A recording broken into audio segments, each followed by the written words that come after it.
focuses on Bkafk1023 and N1. These two companies are operating in two different industries. Bkafk1023 operates in the semiconductor and integrated circuit design industry. Meanwhile, N1 operates in the construction and civil engineering sector.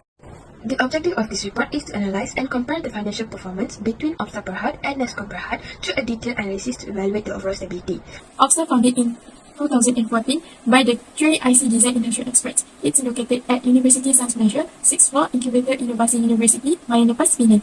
Bkafk vision to become a preeminent global semiconductor brand in R&D, and its mission to nurture the local talents, bringing out their best to perform on the world stage at the forefront of a high value chain of the global semiconductor. N1 is a prominent group of companies based in Malaysia established in 2001. Their headquarters is located at number 2/10 Jalan Kelari, Peking B, Bandar Putrajaya, Puchong Selangor 47170, Malaysia. N1 vision is to ambition to be the leading construction and civil engineering service provider in Malaysia, while N1 mission is to synonymous with equality and distinction in areas of expertise. Is fully committed to play a role in improving our nation's standard of living and advancement of society towards tomorrow. The company strives to leverage technology and innovation to achieve higher levels of efficiency, productivity, and sustainability. First is current ratio. Current ratio equals to current assets divided by current liabilities. Current asset is 151,566,923 divided by current liabilities 7522029 equals to 20.15.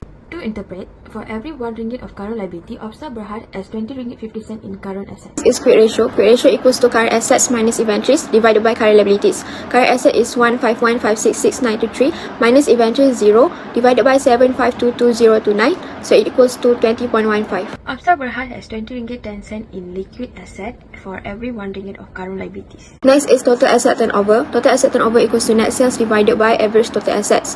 Net sales is 569,47304 divided by average total assets 156,699,937 plus 141,367,353 divided by 2, and you will get 0.38. To interpret, Bkafk generates 0.38 times sales for every 1 ringgit of asset the company owns. This is account receivable turnover. Account receivable turnover equals to net sales divided by average trade receivables. Net sales is 569,47304 divided by average trade receivables 276,12932 plus 178,58018 divided by 2, and you get 2.5. An account receivable turnover of 2.5 means that the Bkafk collects its trade receivable amount owned by customer for goods or service sold on credit 2.5 times per year. Next is profit margin on sales. Profit margin on sales equals to net income divided by net sales. Net income is 155,19082 divided by net sales 569,47301 equals to 27.25%. To interpret, for every 1 ringgit of sales, Bkafk earns 27 cents in net profit. 27.25% shows a good cost control and pricing strategy. Next is return on common shareholders' equity. Return on common shareholders' equity equals to net income minus preferred dividends divided by average common shareholders' equity. Net income is 155,19082 divided by average common shareholders' equity 148,328 815 plus 136,310,070 divided by 2, and you will get 10.9%. To interpret, shareholder earn about 10.9% return on the investment. Next is debt to asset ratio. Debt to asset ratio equals to total liabilities divided by total assets. Total liability is 8372643 divided by total assets 156,699,937 equals to 5.34%. To interpret, a debt to asset ratio of 5.34% means that only 5.34% of the company's total asset are financed through debt, while the remaining 94.66% are financed through equity. A debt to asset ratio of 5.34% indicates that the company finances only a small portion of its asset through debt. Lastly is debt to equity ratio. Debt to equity ratio equals to total debts divided by total shareholders' equity. Total debts is 8372643 divided by total shareholders' equity 148,327,294 equals to 5.64%. To interpret, for every 1 ringgit of equity, there is only 6 cents of debt. A debt to equity ratio of 5.64% means that Bkafk uses only 6 cents of debt to finance its assets. Today, I would like to talk about financial ratio analysis for N1. First, we have current ratio equals to current asset per current liabilities equals to RM 673,765,771 per RM 580,972,195. We got the answer is 1.16. The interpretation for current ratio of 1.16 means that for every 1 ringgit of current liabilities, N1 has 1.16 ringgit in current asset. And we have quick ratio equals to quick asset per current liabilities equals RM 635,626,344 per RM 580,972,195. Your answer is 1.09. Next, Interpretation profit ratio of 1.09 means that for every 1 ringgit of current liabilities, Discount Berhad has 1.09 ringgit in high yield asset. And then we have total asset turnover, which is net sale per average total asset. Net sale is RM838132065 per RM740905177. We got the answer is 1.13 times. So the next interpretation for total asset turnover ratio of 1.13 means that for every 1 ringgit invest in asset, Discount Berhad generate 1.13 ringgit in sales. And then account receivable turnover, net sale per average trade receivable, RM838132065 per RM2456554494. Your answer is 3.41 times per year. Next, the interpretation for account receivable turnover of 3.41 Discount Berhad takes 3.41 moderately efficient to collect that from account receivable per year. The next one is profit margin on sales, net incomes per net sale, RM6467164 per RM838132065. The answer is RM0.0077. The interpretation for profit margin on sale of 0.77% means that for every 1 ringgit of sale, Discount Berhad collect the net profit only 0.0007 ringgit after all expense. This indicates a relative profit margin so that the company costs and expense are quite high compared to its revenue. Then we have return on common shareholder equity, net income minus preferred dividend, and per average common shareholder equity. So we don't have preferred dividends, so we will choose net income. So it is equal to RM6467164 per RM139132841. The answer is RM0.05. Next, interpretation for return on common shareholders equity of 5% means that for every 1 ringgit of shareholders equity invest in company, Discount Berhad generates 0.05 ringgit of net profit. It shows relatively low because that shareholders are earning modest return on their investment. 5. The last one for ratio is debt to asset ratio equals to total liabilities per total asset, RM625469936 per RM7758160025. We get the answer is 0.81. Lastly, the interpretation for debt to asset ratio of 18% means that 18% total asset are financed through debt while only 19% are financed by shareholders equity. This indicates a highly leveraged company relying heavily on borrowed funds to finance its operation. 1. The last one is debt to equity ratio, total debt per total shareholder equity equals to RM244573642 per RM150346089, and the answer is 1.63. Next, the interpretation for debt to equity ratio of 1.63 means that for every 1 ringgit shareholders equity, Discount Berhad use 1.63 ringgit of debt. This company shows that the company is more financed by creditors than by its owner. Okay, now let's talk about comparison between these two companies. First, liquidity ratio. Opsa Berhad has a current ratio of 20.15, which means for every 1 ringgit of short-term liabilities, Opsa Berhad has 20 ringgit and 50 cents in current assets. Meanwhile, Discount Berhad has a smaller current ratio, which is 1.16. That means for every 1 ringgit of short-term liabilities, Discount Berhad has only 1 ringgit and 16 cents in current assets. This shows that Opsa Berhad is in strong liquidity position compared to Discount Berhad. Opsa Berhad can also easily cover its short-term liabilities compared to Discount Berhad. Next, quick ratio. The Opsa Berhad's quick ratio is 20.15, shows that it has sufficient liquid assets to cover its short-term liabilities even without selling its inventory. Meanwhile, Discount Berhad are having a smaller quick ratio, which is 1.09.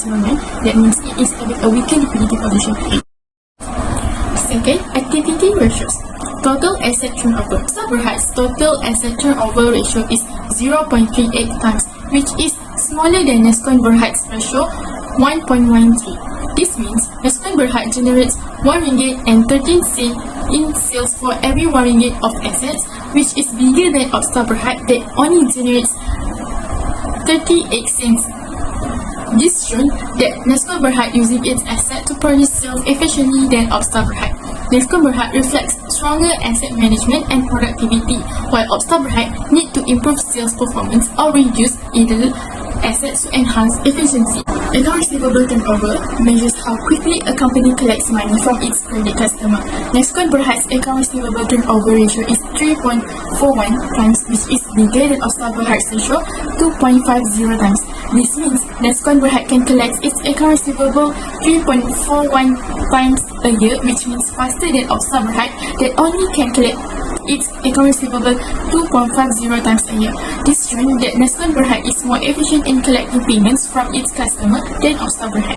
Let's compare the profit margin on sales of Opsta Berhad and Nescon Berhad. Opsta Berhad earned 27.25 cents per 1 ringgit, meaning a strong 37.25% profit. But Nescon Berhad earned only 0.77 cents, which is just 0.77% after deducting all expense. This tells us Opsta managed costs well and price effectively, while Nescon has high expense compared to revenue. So overall, Opsta is probably much better in profitability because the ratio bigger than Nescon Berhad. Next, let's compare the return on common shareholders' equity. Opsta Berhad gives a 10.9% return, meaning it earns 11 cents for every ringgit invested. Nescon Berhad returns only 5% or 5 cents per ringgit on their investment. So, Opsta is using shareholders' fund more efficiently and giving stronger returns, while Nescon lowers returns shows smaller gains for investors. Overall, Opsta performs much better in rewarding its shareholders because the ratio bigger than Nescon. Now let's compare the debt to asset ratio for Opsta Berhad and Nescon Berhad. Opsta Berhad has only 5.34%, meaning almost all of its assets are funded by shareholders, not borrowing. But Nescon Berhad has 81%, meaning most of its assets come from debt. That puts Opsta in a low risk and stable position, while Nescon faces higher financial risk because it depends heavily on borrowed money. So overall, Opsta is in a much safer financial position than Nescon because its ratio is smaller. Lastly, let's look at the debt to equity ratio for Opsta Berhad and Nescon Berhad.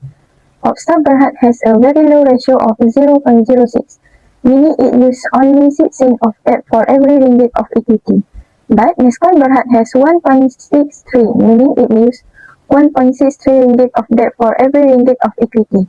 That makes Opsta financially stable with low risk, while Nescon depends heavily on loans and faces financial pressure.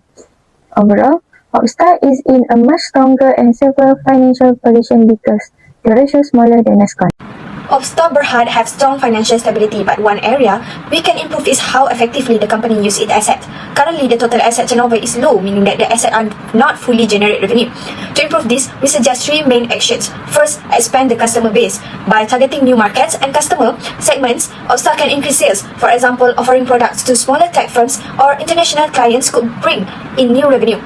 Second, strengthen marketing efforts. Promoting product through social media, exhibitions, and campaigns will build brand awareness and attract more customers. Third, turn R&D project into product faster. Commercializing research quickly ensures it contributes to sales. For examples, launching innovative semiconductor solutions before competitors can create a strong advantage. In short, this step will help Opsta existing assets work harder to generate revenue. Another area for improvement is how Opsta use its cash. The company has very high liquidity, which is safe, but it also means some cash is sitting idle and not generate revenues. We suggest 4 ways to optimize cash and increase profitability. First, invest in advanced technology and R&D, upgrading equipment or developing new semiconductor tech like AI-assist manufacturing can improve efficiency and product quality. Second, collaborate with international partners. This allows Opsta to gain expertise and reduce risk when entering new markets. Third, encourage faster customer payment. Implementing automatic billings and offering small discount for early payment will improve cash flow and reduce idle money. Fourth, review costs and improve pricing strategy. By identifying unnecessary expenses and adjusting pricing, Opsta can increase profit margins. Overall, balancing liquidity and profitability will help the company achieve higher returns, maintains financial stability, and support long-term growth in the semiconductor industry. Suggestion to improve current performance of Nescon Berhad. Nescon can improve its current performance by focusing on better management of its receivable, as the account receivable turnover ratio of 3.41 times indicates that customer payments are collected quite slowly.